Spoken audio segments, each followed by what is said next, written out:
right. We're live, everybody. Oh my God, we're back. And it doesn't ever speed up. Yo, hey, welcome to another week here. 3 guys and a mic. Got some good content. A little bit late content here, but some good content coming up with the season finale of Obi-Wan Kenobi and episode 6 of The Boys. Hero-gasm. Yeah, I don't know. Known as Hero-gasm. I don't know if you guys ever needed a hero-gasm in your life, but after watching that, I think I did. Look, we'll get to that later. Let's talk about what we're here to talk about. Obi-Wan Kenobi. Let's not skip to dessert, is what you're saying. Yeah, look, we're here to talk about the most useless show in the history of TV shows. Look, oh yeah, I'm sure that sentence is gonna get people to keep watching. I mean, what? Look. Well, let's just get into the podcast, and then we'll ask the question: what did this show do for anybody? I just will want to point out, and I think we all agree, regardless of what we say afterward, this was the best episode of Obi-Wan Kenobi.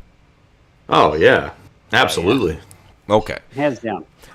So that's where that's the last time we're all going to agree, and now we can start the podcast.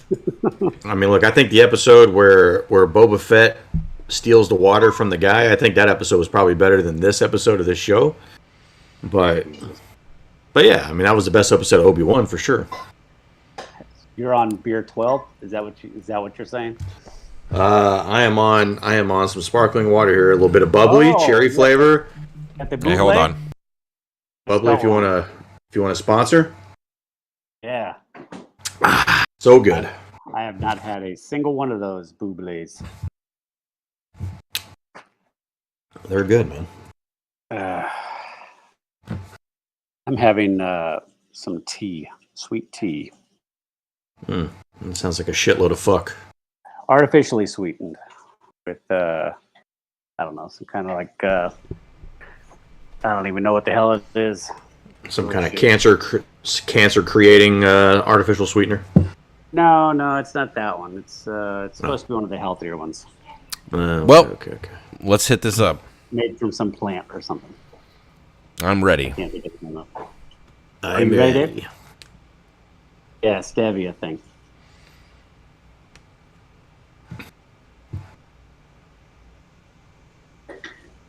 So just to follow up, did you actually mean to leave that intro like that the last time when you posted the podcast, or no? I didn't get the answer to that. I assume no. I'm gonna leave. I didn't know if it was just like, like a fun cold open. So after all of that happened, I and after like 20 minutes of cooling off, I listened to it and I'm like, oh, I did mess it up the recording. I wasn't criticizing. I was just like, did you mean to do it? Because it was good. It was fun. Yeah, no, I totally messed up that intro. But look, it sounded like a cold open. It sounded like I did it on purpose, so I haven't bothered to fix it. Yeah, that's why I was curious. It sounded legit. Like, are we ready? I'm ready. Okay, I will never ask another question about it again. Hello, Derpy Gaming. Welcome. Hey. All right, here we go. Hello, and welcome to 3 Guys and a Mic presents Obi-Wan Kenobi. Why did my throat decide to fuck up right there? No, try again. Yeah. Look, that doesn't count as me fucking up, all right? That was just... and Derpy Gaming's gone. That was just... It just was what it was. Wow, just like that, huh? Yeah, insta gone. You messed up, Josh. You lost our viewer. I'm sorry. Hold on. I'm having technical difficulties with my phone real quick. Hey, Dave, you still got the screen grab of our contributor that we're going to shout out, pointing out how stupid our prediction was? Dude, I didn't get a screen grab of that. I never told you I did. I mean, didn't you put it in the group chat? Oh yeah. I mean, I have that somewhere. Yeah, we got to shout him out. saying, I mean, the fact that they blew that fucking storyline in a goddamn worthless comic book, pretty stupid. All right. We'll get there. All right. Oh my God, I can already tell we're going to be talking about this longer than 30 minutes. Okay, I apologize. We're gonna make this quick. I'm ready to go. Here we go. Shut up. All right. Everybody shut up. I don't care about you graduating from high school. Yeah. Hello, and welcome to Three Guys and a Mic presents Obi-Wan Kenobi, a new original series presented by Disney+. I'm your co-host, the Human Dart, along with Jason Tsunami. And David Disaster. We're back. We're back for the finale. Yeah. Oh shit. Yeah. Shit. Yeah, we had a little bit of a... You know who else? Oh, go ahead. I was going to say, we had a bit of a technical difficulty, so this time we're late, and, well, it's still my fault, but for different reasons. Listen, you know who else is back? Full power Obi-Wan Kenobi. Yes, the Force is strong with that one. Dude, whenever he hit the Scott Hall pose with his fucking lightsaber, and he was like that, I was like, oh shit, dude, he's back. Fucking lightsaber overhead. This is gonna be good. Yep. And it only disappointed a little bit. Yeah, he gave him the old Qui-Gon Jinn. Yeah. Oh, Qui-Gon, he was back too. Yeah. Yeah, he a said cameo. he said a For 10 seconds. He said a pretty throwaway line, and they hinted at a sequel, season 2. Maybe why? I don't know. He probably got paid like $10 million just to do that. $10 million, Jesus. Sadly, the best part of the whole fucking series right there. But hey, let's we'll get into that. We'll get into that. So, season finale. I think best episode of the season. I think you guys shared that same sentiment. Yep. And look, you guys much more savvy about the Star Wars lore and things like that than I am. I seem to remember thinking that in episode 4, somebody somewhere says that they haven't interacted since, this last fight that they had, which I presumed was in Mustafar. No, that's now changed. In episode 3, but now I'm confused. But hey, it was a good fight. It was. It was a good fight. So I think we should get the let's get the recap. Recap. I always blank on this word. Let's get the recap out of the way. Yeah, it's a difficult one, man. It is 2 syllables. Yeah, my college education really didn't do much for me, unfortunately. Thank God. All right, we ready? Yes. All right, so the much anticipated finale, episode 6, gives us a eerily similar destroyer chase scene as our band of refugees are attempting their escape. Obi-Wan hands Leia off to Haja, the fake Jedi, and uses himself as bait to lure Vader away to face him, and in the process allow the refugees to escape. Not that Vader couldn't just take his own ship and go for him. No, he took the whole fucking destroyer. Anyway, so the main event is about to unfold. Cameo by Michael Buffer's iconic "Let's Get Ready to Rumble." I thought that was a good touch. And maybe one of the best saber duels to appear on screen since episode 3. We might call this a split decision victory for Obi-Wan, as Vader is less grasping for air. Meanwhile, I thought you were going to say it was a split decision against the last battle. I was like, no way, dude. The episode 3 saber battle's way better. No, I was just saying, in this particular battle, I believe it was a split decision victory for Obi-Wan. I think Obi-Wan won that hands down. I mean, there was 2 parts to the fight, and Vader won the first part hands down. No, it was a knockout. Vader was done. Had him Vader was done under rocks. It clearly didn't work. It clearly did nothing. I mean, finish your recap, Jason. Anyway, finish your recap. Right. Meanwhile, Reva is on the hunt for Owen and the child. Owen and Beru manage to hold off an injured Reva, while Luke escapes to a nearby mountain. In a callback to the execution of the younglings, Reva can't kill an unconscious Luke and carries him back to Owen, Beru, and awaiting Obi-Wan. We get Leia now with purpose, where once she fought becoming a politician, she's attacking it, and the seed of the rebellion for which she will one day lead has been firmly planted. In closing, Owen relents and allows Obi-Wan to meet Luke. And as Obi-Wan has agreed to let the boy grow up in Owen's care, let the cards fall where they may. Okay, it was a great recap as always. However, Reva, it's Reva. Like Reva. I mean, Dave, in the grand scheme of things, does it matter? I don't know. It does. It does to me though. Like, look. I can forgive like the Ahsoka Tano. Ahsoka Tonu. Yeah, like that's at least mildly complicated. This is like when people call Han Solo Han Solo, like fucking Lando. Yeah, but like fans calling him Han, like no, don't do that. Don't do that. All right, so anyway, Reva. So I guess like starting on the good, right? Because I feel like we're gonna end up getting negative. Like let's focus on the good things. So obviously, I think the overall spectacle of and this is more of a totality thing. The spectacle of this whole show is very good. Like the special effects, cinematography, the acting, all of that. It's good. If you turn your brain off, it is a very good show. You just have to not really think about it too much, in my opinion. What else did you guys like about the show? Credits. Jesus. The credits. No, man. I mean, look. Honestly, like the show was fine, but I wrote down one scene and one scene only as far as like favorite scenes go, and that was just the lightsaber battle. Yeah, I agree. You know, I think everything that we did for this show all led to that. Correct. I don't think there's anything else. We're not taking away anything else from this. It's not like we don't know Luke and Leia's story. So it was just purely 5 episodes of the show to get to this battle. And were the 5 episodes worth it to get to that battle?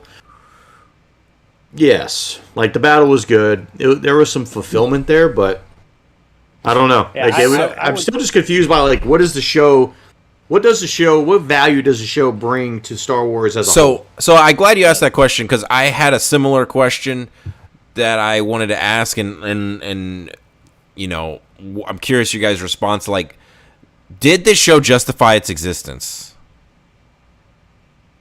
I personally don't think it did. I don't either. It answered a few things that take place in, say, A New Hope. But did it cause more questions than it answered? Absolutely. In my opinion, yes. Like, and this again, I said this before this show ever started. I said it when we first talked about doing this show. That the problem with this show is it didn't need to happen. Like, and I'm trying to. It's so frustrating because I think you and me have talked about this, Dave. Like this was a massive missed opportunity to really deep dive into what Obi-Wan was doing on Tatooine. Yeah. Ironically, this opened up a whole bunch of other things that just don't make sense. You know, as good as the final episode was, I thought the show was actually more interesting, like, in the first episode. Like, seeing, like, what he was doing. Yeah, seeing what he was doing, seeing that he had, like, given up the Force and, you know, all that. Like, that was more interesting to me than, you know, because essentially this just turned into an extension of episode 3. You know, when it was all said and done. And episode 3 of the movie. Yeah, episode 3 of the movie. And it's like, this wasn't, like, I don't know. I didn't need it. I didn't need it at all. Nothing happened as good as that lightsaber duel was at the end. Like, overall, when I think about the show, I don't think this show had anything important enough to add to warrant even making it. It's not essential viewing, in my opinion. Whereas, like, now, I'm not saying that this show was shit. Like, this is immensely better than the book of Boba Fett. I agree. Now, when you say essential viewing, do you mean essential to the overall story of Star Wars, or just essential, like, it's absolutely worth your time?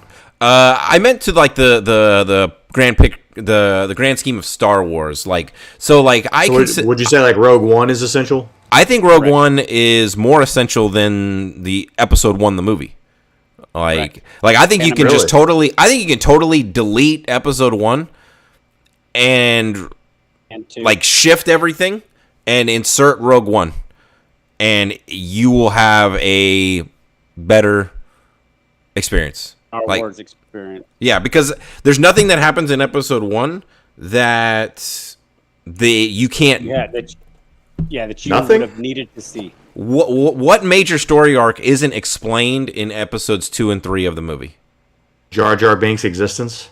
That sounds like a good thing. So what thing are you actually missing from Episode 1? Like, realistically. The intro of Darth Maul, man.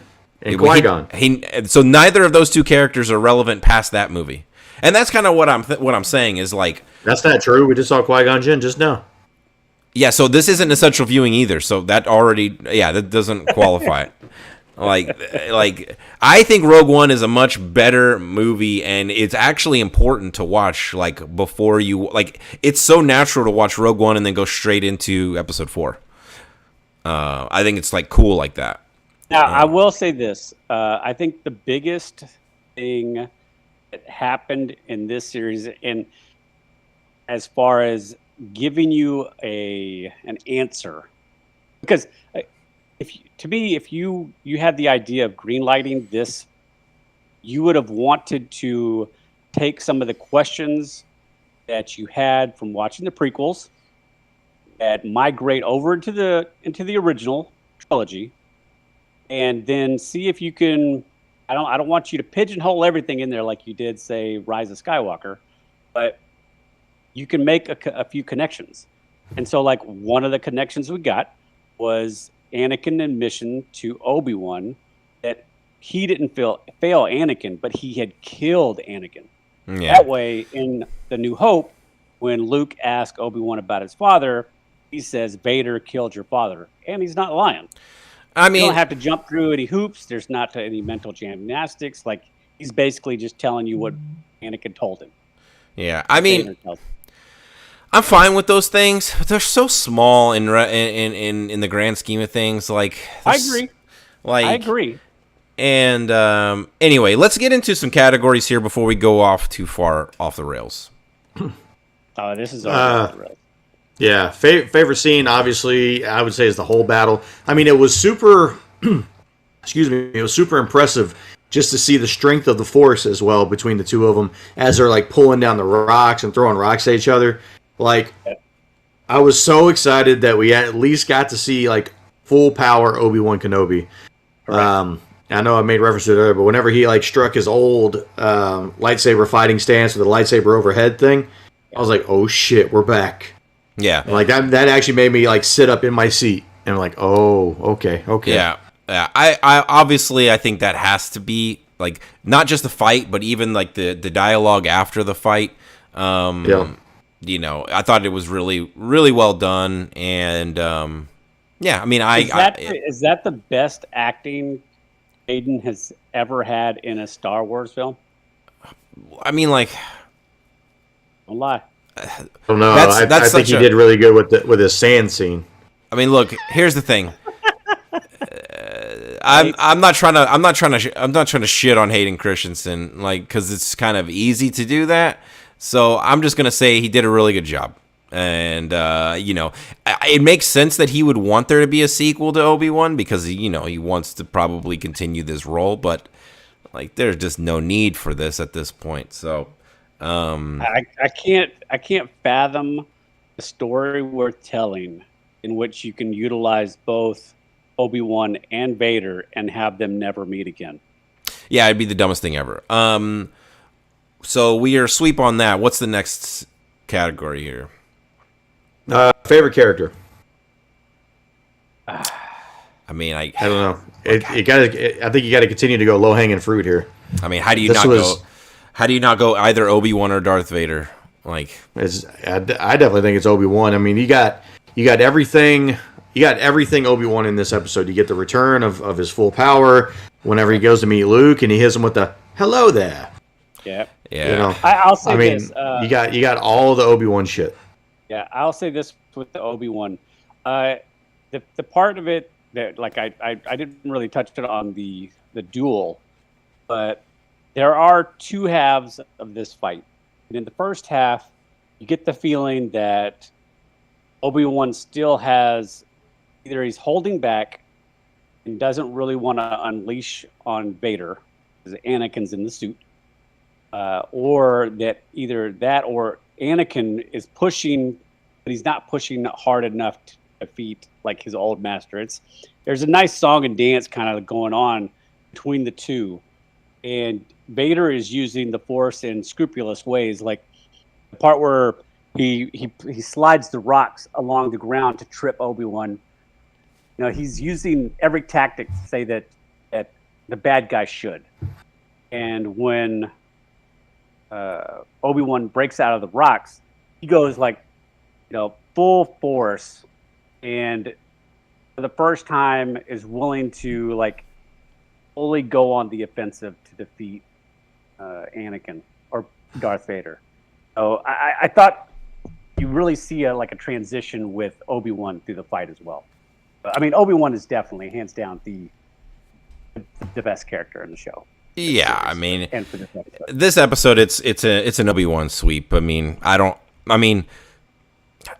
he just kind of wins by default. Like, honestly, like, I mean, you could make a case for Darth Vader, but I mean, because the to your point, when he gets his when Obi-Wan goes on the offensive, like he actually, in my opinion, starts to fight a little dirty. He maliciously attacks the chest plate sensors and all of that circuitry on Vader's chest, and then opens up the helmet knowing that he can't breathe. But the parts that are said by Vader in that moment, fantastic. It's still not good enough to take Obi-Wan out as far as best character. Yeah, as fantastic as those things were, it's still not good enough for him not to be named my least favorite character this week. Darth Vader he's a weak piece of shit.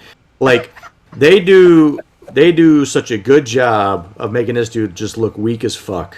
Like, this dude has been full fucking power, Sith Lord for this whole series. Obi-Wan was chopping up fucking fish guts to start this series. Yeah.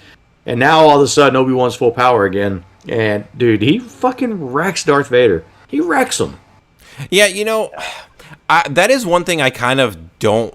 That is one of the takeaways I had, like just my overall issues with the show, is... Yes, we saw Vader wreck Obi-Wan, early on in the show, and that was fine.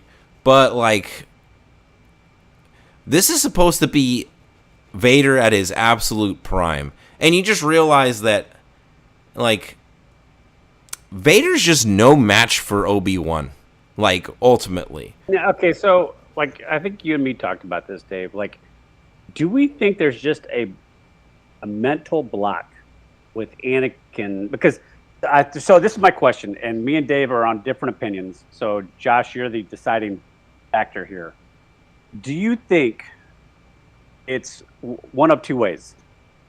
The familiarity that Obi-Wan has with his apprentice is so vast that he just knows how to beat him if he needs to, or is Anakin so full of hate and just wanting and pressing so hard to destroy him that he's his own worst enemy? I think Obi-Wan just knows him too well. Yeah, all right, that's what I think. Yeah. I think ultimately Obi-Wan is Vader's kryptonite, right?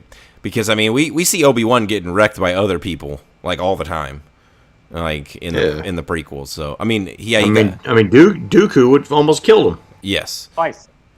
So yeah. What else? Category wise. Favorite? I would say, what was everybody else's least favorite character? I mean, it's Vader. I mean, like, you could go with another character, sure, if you want to get cute with it, but like, I don't think anyone else was really in this episode very much. I mean, like, Vader made bad decisions.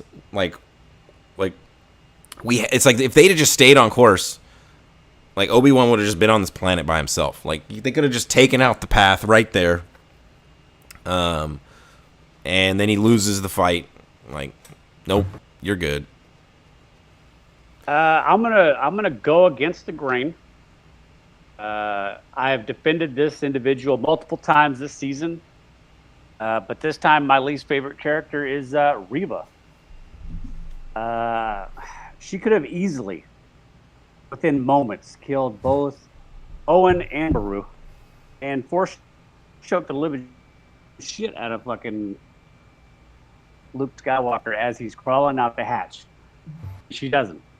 And then in the end, the very thing that she needs to do, which is kill an unconscious child, because I want to say that I feel like she's probably done worse. Yeah, I'm just curious, like, why did she make this entire trip out there to go do this thing? And then she just wusses out at the end. Yeah. Like, I feel like if you're making that trip out there in your state, like in that injured state, I feel like you're fully committed at that point. So why would you roll up out there then and not be able to do it? Yeah, I mean, my biggest thing with that whole situation is, you know, I don't really I kind of obviously don't disagree. I don't agree with Jason on the weakest character, but like I don't understand the writing as far like, yes, we know that Uncle Owen and Aunt Beru have plot armor, but like, why put them in a situation where logically they should be easily killed? Like, shouldn't they are killed later by like 4 stormtroopers. But we know how hard that is because those guys can't shoot shit. Well, like, here's my thing. Every Jedi that doesn't have plot armor, we see them very easily not only deflect blaster fire, but like deflect it right back at the enemy. So it's like, yeah, and she wasn't doing any of that. And Reva is like, oh yeah, I get it, she's injured, but she's still a trained Sith. Like, come on. It reminds me. This reminds me of the stretch that we have to give to Finn when he puts a lightsaber in his hand and he's facing an injured Kylo Ren and goes toe to toe with him for way too long. You mean when Kylo got beat by a sanitation stormtrooper? Correct. Here's the thing. Here's where that is different. Here's where that is different completely. When you see that movie for the first time, right? We don't know that Finn won't become a Jedi. You have no idea when you're first seeing that movie, because I mean, like a lot of people figured he was going to become a Jedi at that point because he's facing down a Kylo Ren. Now, we already know what happens with the sequel trilogy, but that's the benefit of hindsight. But in that moment, I don't think anybody was questioning what was happening on screen. That's just me. This just reminds me of that. As much as I enjoyed the Reva character in the beginning, I felt like as it went along, to Dave, I think you said it when we talked, somebody just had to inevitably have a redemption story in Star Wars. Like, yeah. Listen, just because you have Star Wars story to tell doesn't mean somebody in it doesn't have to have a redemption. Because technically, in my opinion, Obi-Wan had a redemption story in this. Yeah. Well, hey, okay. Look, so we've done all those characters. We're down to issues. Fossil, quickly dive into your comic book issue here. All right. Well, I have quite a few here. I'm just gonna race through them. We don't even have to spend a lot of time on I was about to say, just pick one.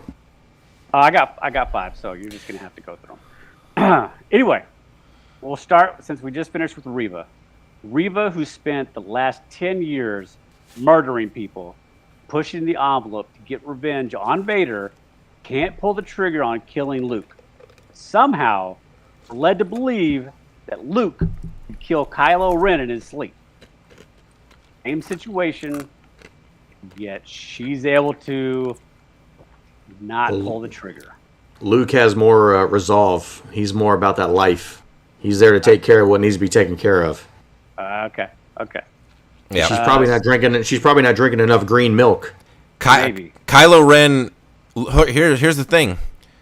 Luke ended up being right. Kylo Ren slaughtered all the Jedi.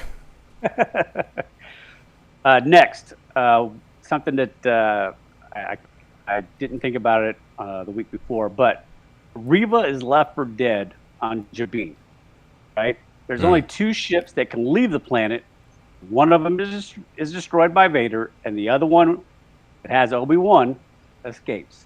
The Imperials all get on their ships and leave. How the fuck does Reva beat Kenobi to Tatooine? Look, I'm going to need you to stop trying to think with logic, okay? It's not going to work for this show.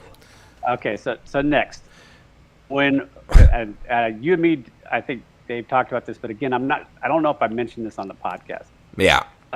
When Reva allows Obi-Wan to escape by putting the tracker on Lola, had Obi-Wan only done his only job, which was to rescue Leia and return the princess back to Alderaan, then the tracker would have led the Empire to Alderaan. Yeah. Not the path. Yeah. Dumb. I'm fairly certain. I think I brought that up after that episode, but yeah, no, that's super dumb. Okay, last. When we watch the prequels, we see Obi-Wan actually only win a couple of battles. Darth Maul and Grievous. He's captured multiple times. He's defeated multiple times by Dooku. He beat Anakin. What are you talking about? Somehow manages to defeat Anakin due to the high ground, and the second time as well. So is he more powerful or just lucky? And this is kind of like in vein of, is he just Vader's kryptonite? But like to what Dave said earlier, like we see him lose plenty and get captured plenty of times. Yeah. Like, is he just this powerful or is he just lucky? Well, to quote Obi-Wan himself in episode 4 of the movie, Obi-Wan doesn't believe in luck because he tells that to Han Solo. So he is the most powerful Jedi in the galaxy. It is confirmed. I think he is of comparable power, and he's got the inside track on anything that can manipulate Anakin / Darth. Like, he knows his tendencies. He knows he's impatient. He knows how to maneuver around that. I mean, it's just like I mentioned before. I think he's specifically Vader's kryptonite because he was his master for so long. Yeah. Yeah. All right. So I guess ultimately, none of us quite know why they made this series. No. While entertaining, I personally don't think it added much to Star Wars movies. This is just a side story, and for me, side stories are for lesser characters, not main characters. Yeah, this show is a prime example of why I have stated multiple times throughout this podcast. You love prequels. No, that I don't like prequels in general. Because... So then why are we going to cover the House of the Dragon? Because you guys really wanted to do it. It takes place 300 years before. Look, that's a little different. It's because it's so far before, right? But like, I don't like prequels in general where they have to like tie into something that everyone knows all the details of, because inevitably, I don't know how they do this, they mess stuff up. It's like, why don't you just get like 30 super fans who know every little line by line detail minutia of Star Wars and have them like fine-tooth comb scripts. Hey, that is another reason why Rogue One is so good. Because it actually works. And it works like a fucking charm. Well, you know, the main reason why it works, it doesn't involve any other than like Darth Vader, like little bit, right? Like, it doesn't involve any main it doesn't involve any main characters from those main stories. That's why it works, because we're not having to constantly compare. They should have followed that formula, but whatever. Who cares? So, do you have anything else? Anybody else have any issues besides me? No, I mean, I went through mine as we went through it, so. Okay. Yeah. Last question. Do we think there's going to be a season 2? I don't want there to be. I think it's more likely. That's not what I asked you, Dave. Do we think there will be? No, I was getting to my answer. So I think they did. I think they ran this show for a couple of reasons. One, I do think they were trying to test the waters for a sequel. But my prediction is that this was mostly a test to gauge interest in a Leia show. Specifically, like, Leia, the younger years of her coming, up and coming through the political, navigating the political waters as a, young girl or a young teen, and, ultimately becoming the leader of the rebellion, right? So that's what I think ultimately is going to end up happening. I don't think a season 2 happens, but I do think we get a Leia. You get a spinoff. A spinoff Leia show. I would say that Disney, as much as I'm a Disney fan, they're all about the Benjamins. There will absolutely be a season 2, and they will absolutely whore the dog shit out of Hayden Christensen as Darth Vader, which I don't even mind. And just about every show that they're going to make going forward. Well, we know he's in the Sakatanu show. Correct. Yeah. So. And I wouldn't doubt he makes a cameo of some kind in other shows that they have that we either do know about or don't know about. I'm sure that man to work. Dude obviously needs a paycheck. I'm sure they will ruin it, probably. So. Well, we'll be there covering it and all of its ruination. Yep. So, guys, I think that we have successfully completed another podcast. And we can, if you're watching on YouTube, stay tuned. We're going to jump into a new episode of The Boys. But if not, we'll see you next time. Prosper. Later.